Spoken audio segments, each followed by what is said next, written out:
What new Makita tools have we got this month? It's a Makita update from Tools and Stuff. Another Makita update. I just said that, didn't I? G'day Makita fans and welcome to another update. Haven't done one for a while. If you're wondering what that opening shot was, make sure you're here next week. You'll get to see that video. And as for some other videos you may have missed, well, what about this one? A lot of you have been waiting a long time for the XGT multi-tool. Well, it's finally out and I did a review on it a few weeks ago, so that'll be up in the top corner and down in the description. If you haven't seen it or if you're new here and you didn't know about it, go down there, check that out. And what about this one? It's a snow blower, and in this video up here and down in the description as well, I will tell you why I will never be reviewing that tool. Another new one that I probably won't get around to reviewing is the MR014G speaker. It's a Bluetooth speaker, not a radio. You know, it can only run off your phone basically, but that's all a lot of us do these days. If you want to know about that particular Makita, why not check out John's review up here in the top corner and down in the description as well. If you go watch that, it saves me having to make a review. Right, let's get into it properly now and get a bit more in depth. First up, another two for the guys who keep banging on that Makita don't release 18-volt tools anymore. I see it in comments every day all over the internet. They seem to ignore all the things that have come out since XGT was released and think only XGT exists now. Well, first up here we have the DHW180. It's a handheld water blaster or pressure washer, call it what you want. And you just chuck a battery on it, hook up a hose, and you're ready to go. There's no other external unit. It's just all held in your hand.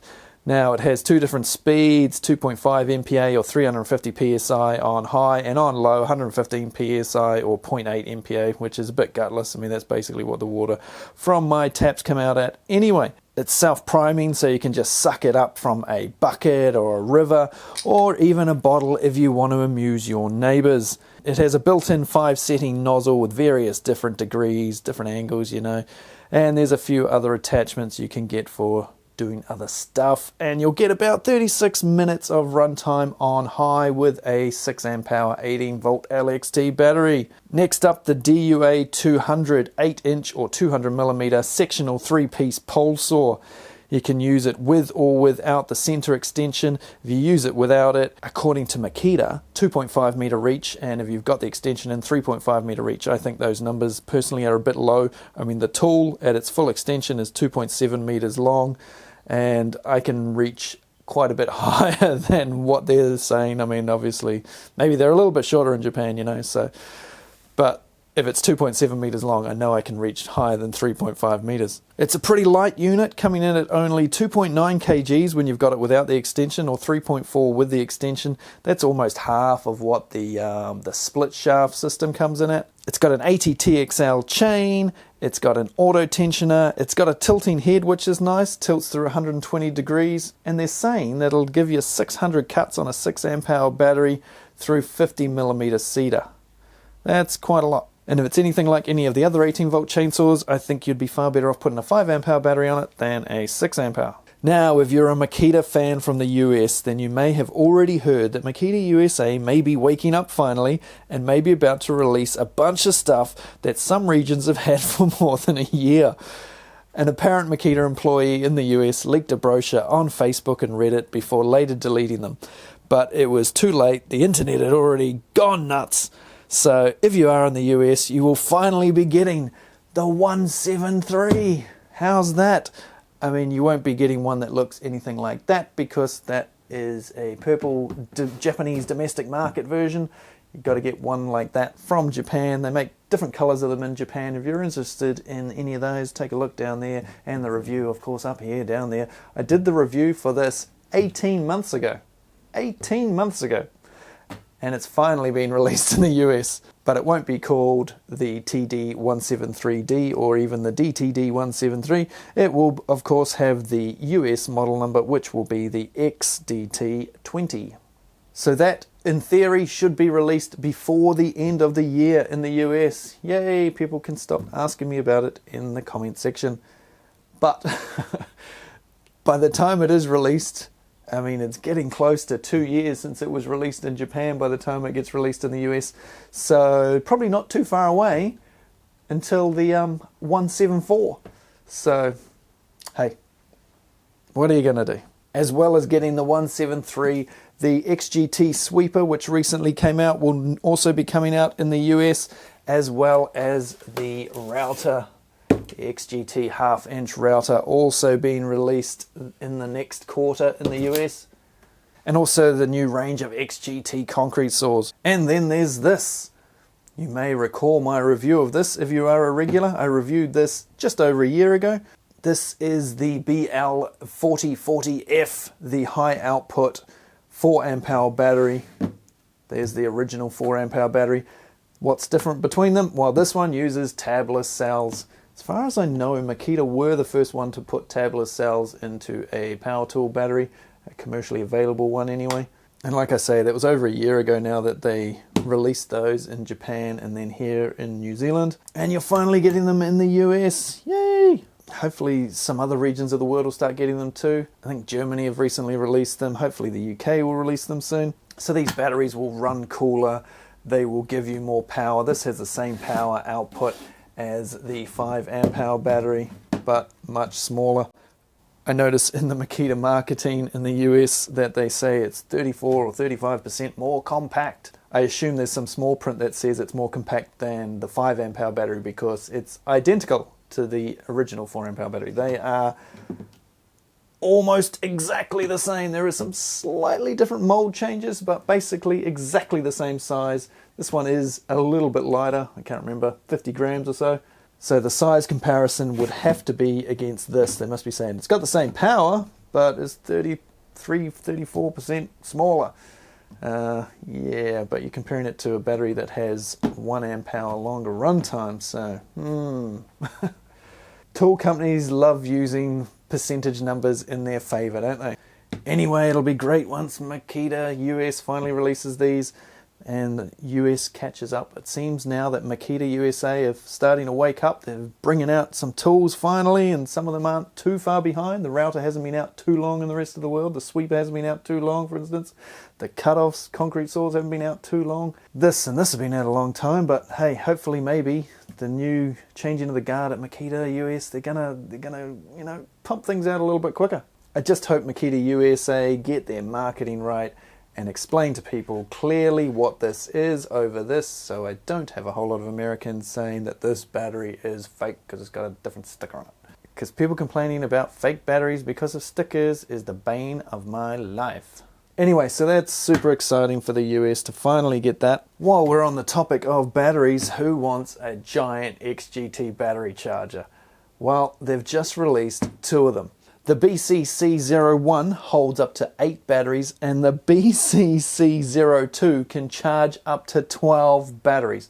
Now, it doesn't charge all the batteries at once, and there's some caveats to both of them. Now, the BCC01 will hold up to 8 40-volt batteries, and it will charge right through from the 2, through the 2.5, the 4s, the 5, and the 8. So you can charge 8 of those at once if you want. By at once, you can fit 8 of them in there, but it'll charge 4 of them and then it'll charge the other 4.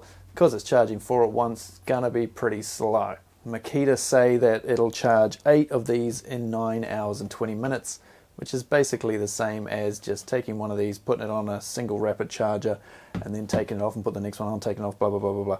So basically it's like one rapid charger spread across 4 batteries. So not super quick. But because of the design of these things, they're inside a Mac pack basically. And that'll seem a bit weird when I talk about the next thing in this video. But because they're a Mac pack, they'll stack with all your other Mac pack stuff. And basically I reckon you could just keep your batteries in them. I mean, a lot of guys are going to only have, say, 8 or 12 batteries anyway. Keep your batteries in them permanently. Have the thing just pretty much always plugged in.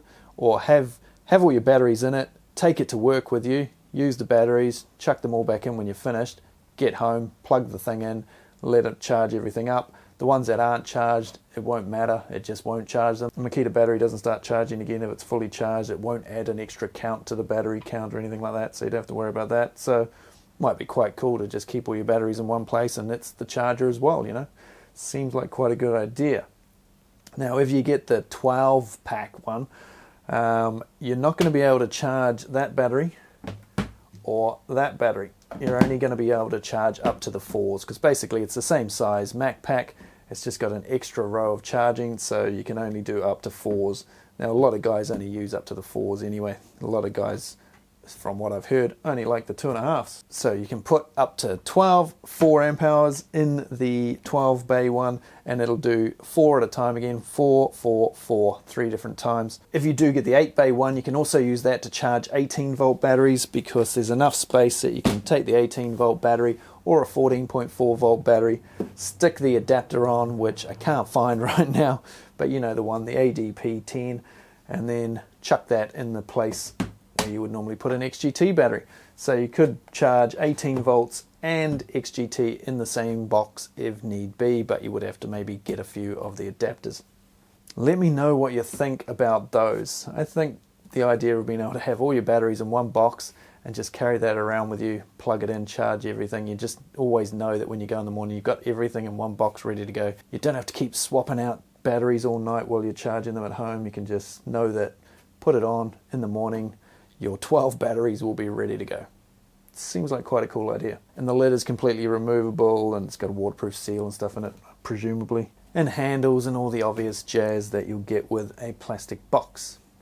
Speaking of plastic boxes, it seems guys get their kicks more these days from empty boxes that cost more than the tools they put in them. How many of you remember when tools all came in plastic boxes and everyone hated them and threw them out and put their tools in bags? Now tool companies have managed to get everyone more interested in coloured plastic boxes than the actual tools themselves. If you watch social media a lot, you could be led to believe that all tradies do these days is find ways to arrange pretty plastic boxes in their work vans. All that being said, do you think that this new system on screen now, unfortunately, because it's a leaked document, there's not many pictures around, but so many on social media in the US have been trying to get every little piece of information they can out of these 2 pages. As you can see, this is Makita's new pack out, but they're not calling it pack out, obviously. 7 days ago, 7 days from the recording of me talking right now, Makita filed a trademark for a new name and a new logo for these particular boxes. So I'm not saying 100% this is what they're going to be called, but it's pretty likely. And that is MakTrak. I'll put the logo up on the screen here so you can take a wee look-see. For a while it was going to be called Track Lock. They threw a few different names around. Some of them may have been just red herrings, who knows. But it looks like this MakTrak one might be the way to go, and is more fitting with their other previous naming, like the Mac Pack, for instance, and their blue Mac blades and stuff like that. They like putting that Mac in there. Track, is that a good word? Would stack have been better? Mac Pack, well, we can't do that, of course, unfortunately. So anyway, let me know what you think of the name. So there basically seems to be one wheeled main unit that you then stack the other boxes on, and it's designed to slide into the back of a pickup truck or a ute and then to be wheeled around behind you. It's not sort of an upright wheeling one, so the boxes are going to be on a bit of an angle. You know, how that makes your tools jostle around, I'm not quite sure yet, but time will tell. There will of course be many more additions made to this in the future, just like Pack Out did. And I know a lot of guys always say, what's the point in them releasing this when there's already Pack Out? Everyone's just going to buy Pack Out. Well, not if you're a new guy, remember. You've already got your stuff, but there's another guy starting up tomorrow, and another guy starting on the next day, and another guy starting on the next day, and they're all buying stuff from scratch. So why are they only ever going to buy Pack Out, you know? Yeah, maybe Pack Out will be the best system, but that doesn't mean anything when there's brand loyalty, because people buy the coloured box that fits their tool. When this was leaked on Reddit, I read all the comments before the post was removed, and from what I read, people are going nuts for this. There was a lot of comments about people saying they would sell their Pack Out. They don't care, they want to get rid of it, they want a teal coloured box. So many people hanging out for a teal coloured box. So you won't have to wait too much longer, in the US anyway, because these will be released first in the US of A. So not too often that a Makita tool these days gets released in America before anywhere else. But these were designed in America and they are being made in America. Whether they will always be made in America, I don't know. Whether it'll just be the US domestic market that gets the American-made boxes and everyone else will at some point down the line get Chinese ones. I don't know. I don't care either. It's only a plastic box. But it's something that tons of guys have wanted for a long time, and now it is finally a thing. You guys can stop asking me about it. Right, so that's just a quick update, guys. Thanks for watching. Hit the like button, yada yada, you know all that stuff. And I'll see you next week to blow some shit up. Cheers. It's another Makita update from Tools and Stuff. He's gonna show you new things. Just don't ask him the prices. How are you expecting to know where you live and shop? Haven't you got Google? Or just ring the nearest shop? Now you've just gone and distracted things. This is meant to be an update. It's a Makita update from Tools and Stuff. Another Makita update. Yeah, I just said that, didn't I? We'll see you all next week on another one. Now get lost.